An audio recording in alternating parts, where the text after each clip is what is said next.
ان چیزوں کی کیا حقیقت ہے؟ نمبر 1 دجال، نمبر 2 یاجوج و ماجوج، اور نمبر تیسرا ان کا سوال ہے قیامت کی کیا نشانیاں ہیں؟ یاجوج ماجوج کے بارے میں تو یہ سمجھ لیجئے کہ یہ حضرت یافس یعنی حضرت نوح کے 3 بیٹے ہیں جن سے یہ موجودہ جدید دنیا پھیلی ہے۔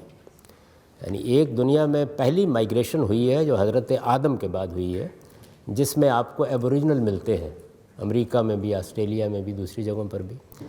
تو اس کے بعد آپ جانتے ہیں کہ حضرت نوح کی قوم پر عذاب آ گیا، ایک طوفان کے ذریعے سے پوری قوم تباہ کر دی گئی، ایک کشتی میں اہل ایمان سوار تھے، انہیں بچایا گیا۔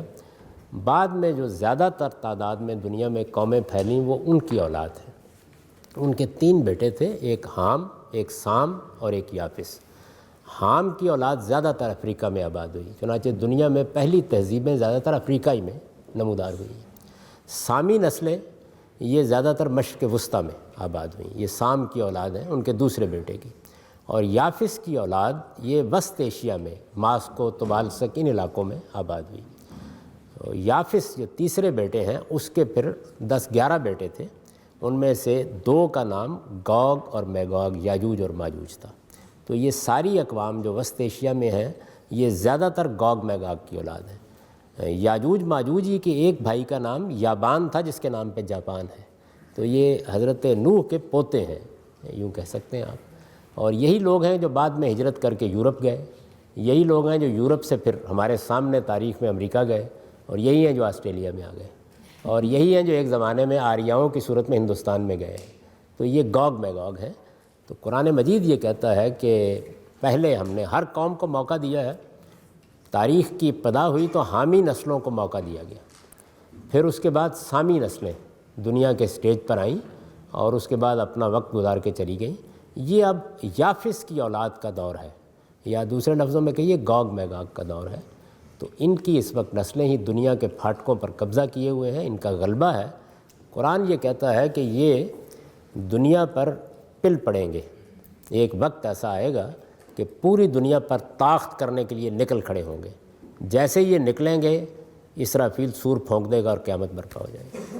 تو یاجوج ماجوج کے بارے میں یہ بات ہے جو قرآن مجید میں بھی بیان ہوئی ہے، اور اگر اس کو مزید تفصیل سے دیکھنا ہو تو بائبل میں جو آخری کتاب ہے یوحنا عارف کا مکاشفہ، یہ اس میں بہت تفصیل سے بیان ہوئی ہے، بلکہ اس کی ڈیٹس تک بیان کر دی گئی ہیں کہ محمد الرسول اللہ صلی اللہ علیہ وسلم کی بعثت کے 1000 سال بعد ان کا دور شروع ہو جائے گا، اور پھر بتدریج یہ معاملہ وہاں پہنچ جائے گا جس کا ذکر قرآن مجید نے کیا ہے کہ حتیٰ اذا فتحت یاجوج و ماجوج وہم من کل حدب ینسلون، یعنی پھر قیامت کا سور پھونکے جانے سے پہلے وہ وقت آئے گا کہ جس میں گوگ میگوگ اپنے وطن سے نکلیں گے، اپنے علاقوں سے نکلیں گے، اپنی جگہوں سے نکلیں گے، اور ہر گھاٹی سے گویا دنیا پر پل پڑیں گے۔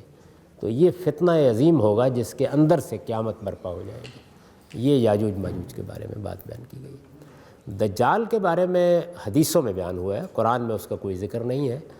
وہ یہ بتایا گیا ہے، اور بظاہر کوئی انکار کی وجہ نہیں ہے، اس لیے کہ یہ بات بڑی معقول لگتی ہے کہ حضرت مسیح علیہ السلام کے بارے میں مسلمانوں کے اندر بھی یہ خیال پیدا ہو گیا کہ وہ دوبارہ آئیں گے۔ یہود نے حضرت مسیح کو مانا ہی نہیں، وہ اب تک انتظار کر رہے ہیں کہ ان کو آنا ہے۔ مسیحیوں کے ہاں بھی یہی چیز کم و بیش موجود ہے۔ تو رسول اللہ صلی اللہ علیہ وسلم نے یہ فرمایا کہ آخری زمانے میں کوئی آدمی مسیح دجال ہونے کا دعویٰ کرے گا، یعنی جھوٹا ہوگا لیکن مسیح ہونے کا دعویٰ کرے گا۔ تو یہ بتایا گیا ہے، دیکھیے کب اس کا ظہور ہوتا ہے اور کب یہ بات سامنے آتی ہے۔ بس اتنی بات ہے جو روایتوں میں بیان ہوئی ہے۔ لوگ صرف دجال کا لفظ بولتے ہیں، مسیح دجال کہا گیا ہے، یعنی وہ جھوٹا ہوگا، فریب کار ہوگا، لوگوں کو فریب دے گا، لیکن وہ اپنے آپ کو مسیح کہے گا کہ میں وہی مسیح ہوں جس کے بارے میں کہا گیا تھا تو میں آ گیا ہوں۔ یہ مسیح کے بارے میں یہی بات ہے جو بیان کی گئی ہے۔ قیامت کی نشانیوں میں سے ایک تو میں نے بیان کر دی، یاجوج ماجوج کا خروج ہے، اس کا سلسلہ شروع ہو چکا ہے، اور بالکل ٹھیک رسالت مآب صلی اللہ علیہ وسلم کے کم و بیش 1000 سال بعد ہی یہ غلبے کا عمل شروع ہوا ہے، آہستہ آہستہ پایہ تکمیل کو پہنچ رہا ہے۔ لیکن نبی صلی اللہ علیہ وسلم نے قیامت کے قرب کی، یہ تو قیامت کے برپا ہونے کے وقت کا معاملہ ہے۔ قیامت کے قریب آنے کی جو نشانیاں بیان کی ہیں وہ بالکل حرف بحرف اس وقت پوری ہو گئی۔ بہت مشہور واقعہ ہے جس میں حضرت جبریل رسول اللہ صلی اللہ علیہ وسلم کے پاس آئے، انہوں نے آ کے کچھ سوالات کیے، وہ چلے گئے تو آپ نے لوگوں سے پوچھا جانتے ہو یہ کون تھے؟ آپ نے فرمایا یہ جبریل امین تھے، یعلمکم دینکم، تمہیں دین کی کچھ بنیادی باتیں سکھانے کے لیے آئے تھے۔ انہوں نے کچھ سوالات کیے ہیں، ان میں 3 سوالات ہیں جو اسلام، ایمان اور احسان کے بارے میں ہیں۔ آخری سوال انہوں نے یہ کیا کہ قیامت کب برپا ہوگی؟ تو رسول اللہ صلی اللہ علیہ وسلم نے ان کے جواب میں یہ کہا کہ جتنا آپ کو علم ہے اتنا ہی مجھے ہے، نہ میں جانتا ہوں نہ آپ جانتے ہیں، اس کا وقت اللہ نے کسی کو نہیں بتایا۔ تو پھر انہوں نے پوچھا کہ کوئی اس کے قریب کی علامت بتا دیجیے، جب یہ قریب آ جائے گی تاکہ لوگ ذرا متوجہ ہو جائیں۔ تو آپ نے فرمایا کہ 2 چیزیں ہوں گی، ایک غلامی بحیثیت ادارہ ختم ہو جائے گی، سلیوری دنیا کے اندر صدیوں سے رہی ہے، یہ ایک ادارے کی حیثیت سے ختم ہو جائے گی، اور عرب کے ننگے پاؤں ننگے بدن پھرنے والے چرواہے عمارتوں کی بلندی میں ایک دوسرے سے مقابلہ کر رہے ہوں گے۔ تو یہ دونوں نشانیاں جو ہیں یہ بالکل ٹھیک حرف برف پوری ہو چکی ہیں۔ حضور کے الفاظ ہیں تلد الامۃ ربتہا، اور یہ جو چرواہے ہیں ننگے پاؤں ننگے بدن پھرنے والے، یتطاولون فی البنیان، یہ عمارتوں کی بلندی میں مقابلہ کر رہے ہوں گے۔ میرا خیال یہ ہے کہ اس کو آنکھوں سے دیکھ رہے ہیں ہم۔ غلامی بھی دنیا میں عالمی سطح پر قانونی طور پر 1946 میں ختم ہوئی ہے، یہ ٹھیک ایک ہی زمانہ ہے۔